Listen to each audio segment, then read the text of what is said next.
Good evening, you are watching the news from the Sultanate of Oman television. First, the headlines. The Supreme Committee in charge of dealing with the developments resulting from the spread of the coronavirus COVID-19 decides to impose a lockdown and close all public places and shops at night. The COVID-19 Supreme Committee bans usage of beaches, closing some activities that were previously reopened, and publishing the names and photos of the violators.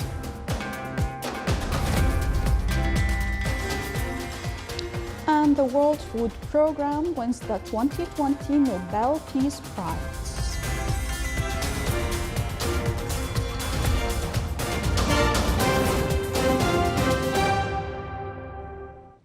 Those were the headlines. Now for the news in detail. His Majesty Sultan Haytham bin Tariq sent a cable of greetings to His Excellency Giorgi Konossi Konroti, President of the Republic of Fiji, on his country's independence anniversary.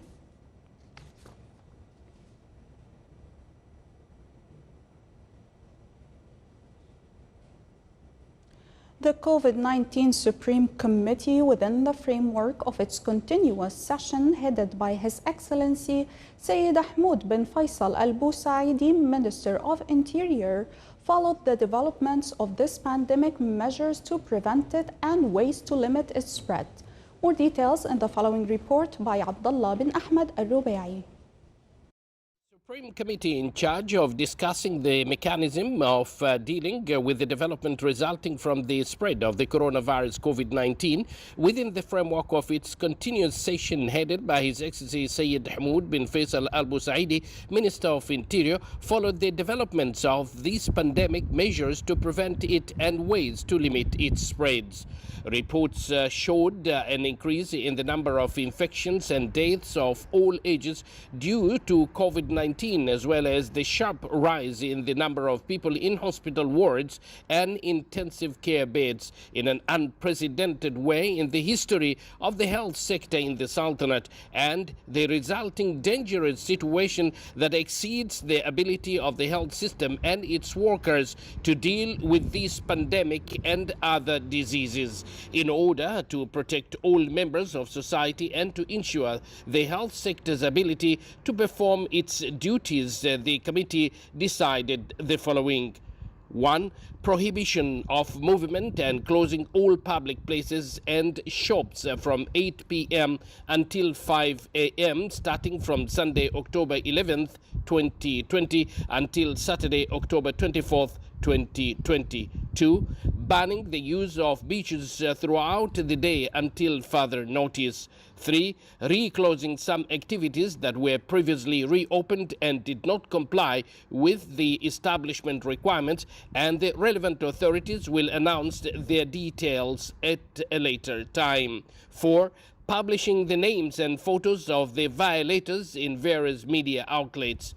The Supreme Committee calls on everyone, especially youth, to fully adhere to all preventive measures at the individual and collective level, and to stop all family and social gatherings, and the relevant authorities will take all legal measures against the violators. Basically, I don't like to wear a mask, but I'm wearing it because we want to save ourselves and to protect the community and people in the community. And so that's why we have to wear the mask always. So just wear the mask, please. All of you know that we've all been told by the authorities, the government, that wearing mask is very important. Though it has been emphasized to everyone that please wear mask, please maintain social distancing. But even then, I feel there are many people who are not obeying this law. They are going about without the mask. But I feel it is each of our responsibility to make sure that we wear masks properly, we wear it all the time, so that we protect ourselves and our people near us, our community, so that the spread of this corona, we can stop it. and the whole medical authority, everybody is trying their hard to kind of contain this pandemic, but it is each and every person in this country, it's their responsibility to wear mask, maintain social distancing, so that we can somehow curtail the spread of pandemic and live a normal life. The relevant authorities will take all legal measures against the violators. May God Almighty protect everyone from all harm. Abdullah bin Ahmed al-Rubi'i, Sultanate of Oman Television, Muscat.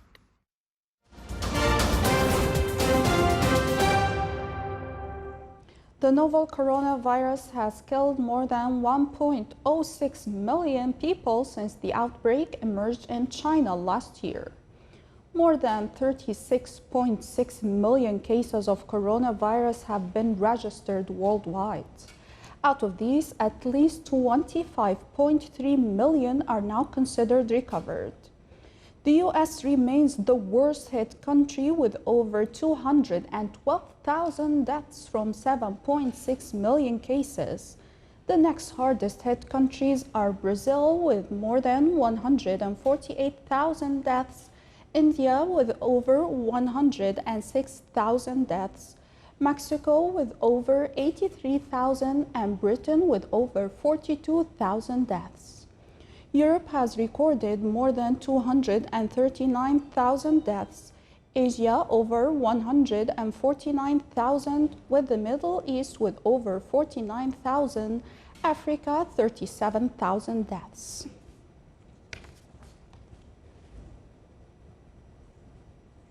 China is joining the world's coronavirus vaccine alliance known as COVAX. China has 4 vaccine candidates in the last stage of clinical trials, making it farther ahead in development timelines than others. A Foreign Ministry spokeswoman said China was joining to ensure the equitable distribution of the vaccines in hope of more capable countries will also join. The terms of the agreement and how China will contribute are not yet clear. The alliance is designed so participation by richer countries helps to finance the access for poorer ones, but there is uncertainty about how it will achieve that goal. The U.S. has declined to join.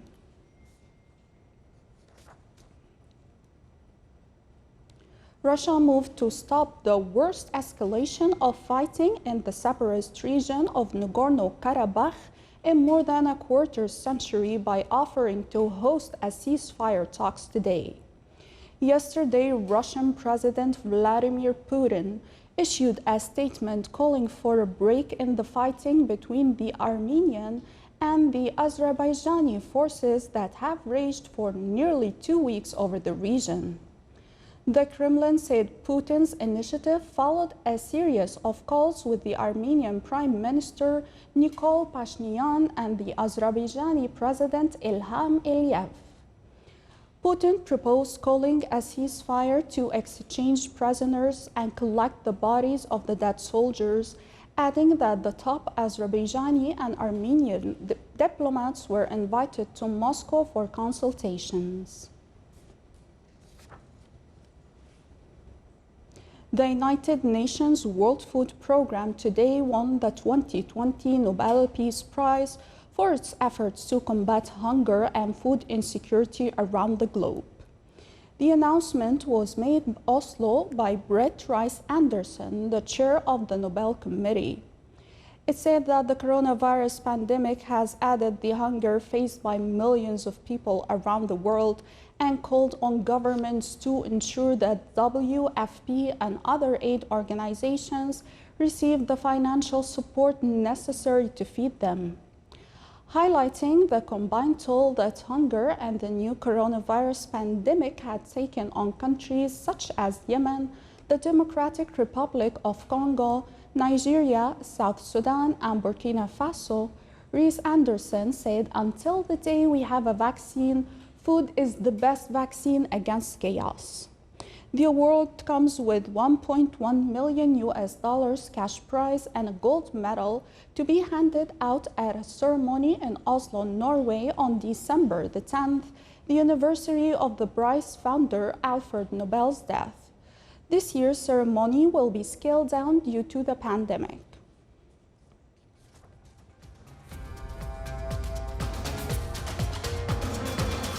Still to come on News Bulletin.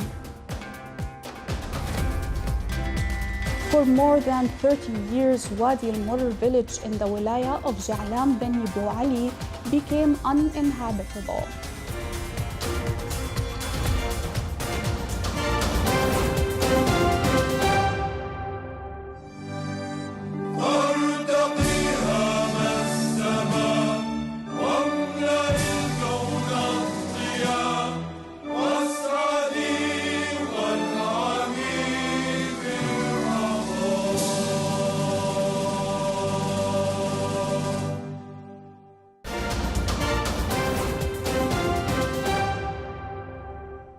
Welcome back to the news from the Sultanate of Oman television. Since the early days of the Renaissance, the Sultanate government has given a special attention to women and present them with equal opportunities. Now, Omani women are contributing in building the country in many different areas. More details in the following report by Abdullah bin Ahmed al-Rubai. Omani women are given equal opportunities and hold significant roles that help in shaping the future of Oman's economy and society. On this occasion of Oman's Women's Day, which falls on 17th of October, Engineer Rahma bint Hamad al-Musharrafi highlights some of the development Omani women have made. Women in Oman had taken positions, high positions, from ministers to undersecretary to director general and others. Also in the private sector, we see women in the board of directors nowadays. I myself also, I have been honored actually to be a member in the State Council, Majlis al-Dawla, for 8 years, alongside with my colleague men. So this is an achievement for women in Oman, which we all as women we take the legitimate pride that which we has been given by the late Sultan Qaboos. I also had the opportunity to lead one of the Omani state owned company as a CEO for 8 years. That was in Sohar port area, an area where really it is dominated by male. But however, the situation has changed now. We have seen also Omanis in the board of directors of many companies. And we as Omani women really thank the late Sultan Qaboos for giving us that opportunity and encouraging the women. I believe also His Majesty Sultan Haytham will follow the path of His Majesty Sultan Qaboos and will encourage women also to take more challenging position, leading position. And in the Vision 2040, the plan is already there. We will see many projects that women can grab the opportunities and the challenge and accept the challenges, to see them in taking all these new opportunities in new different areas, like the technological, the innovation areas. Women in Oman had enjoyed equal opportunities with their colleagues, the male. We have seen since 1970 Omani women grabbing the opportunities and equip themselves with the education which has allowed them to get the positions in all the sectors in Oman. And I believe Majesty Sultan Qaboos had laid the ground for the women to achieve their dreams, achieve their goals in the society, in the community. And we have seen them in all the sectors. We have seen them in the political area also. Myself, civil engineer, I graduated in 1986. But however, I got all the opportunities that had allowed me to progress in my career, from an engineer to a director general. For 17 years, I really enjoyed the work which I was doing. There's no slowing down. Omani women are on the move.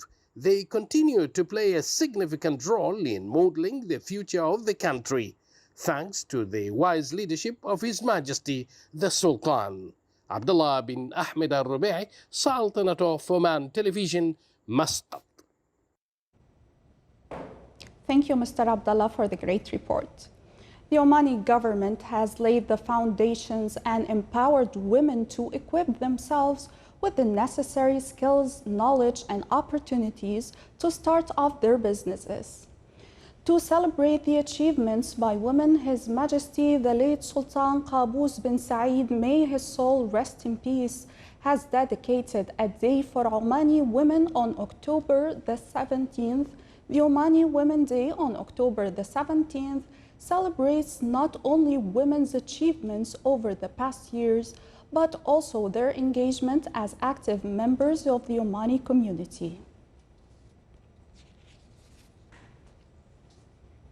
Wadi al-Mur village, a village deserted by its people for more than 30 years, is currently covered by piles of sand due to the encroachment of the desert dunes. The villagers from Wadi al-Mur left the village due to the uninhabitable conditions and went to the neighboring areas and the central area in Ja'lan Bani Bu Ali. In the past, when the village was inhabited, villagers gathered during Ramadan on a hill locally called as Qarn al-Fitr to break their fast, pray, and socialize. The former villagers of Wadi al-Mur are hoping to be able to live together in one place next to their former village and to restore the village of Wadi al-Mur to its past glory as a destination for tourists.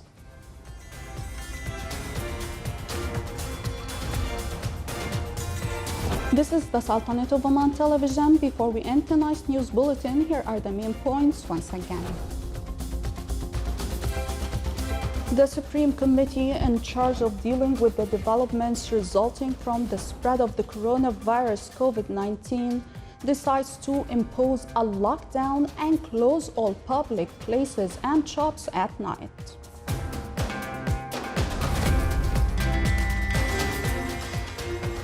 The COVID-19 Supreme Committee bans usage of beaches, closing some activities that were previously reopened and publishing the names and photos of the violators.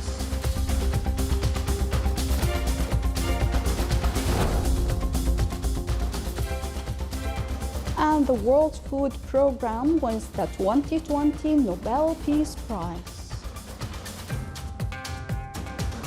With that, we come to the end of tonight's news bulletin. From all of us here at the newsroom and the studios, please stay safe and good night.